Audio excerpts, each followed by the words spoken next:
thank you, Lord. Hintayin ako ng aking customer.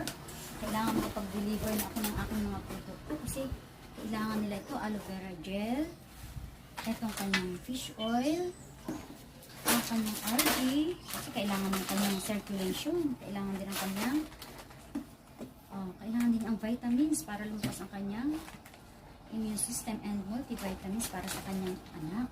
So, kailangan din niya pala ang aloe hit dahil sumasakit ang kanyang likod.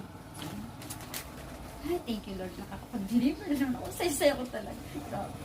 Oh, ano itong payong? Napakainit eh. Check ko nga kung baka mamay may diferensya yung payong ko. Okay na ba? Pwede naman. Dapat mabilis lang. Kailangan matapos agad ito. Dadalhin ko na rin yung pang-hi-fi ko para mainit. Yan. At may cellphone. Bye!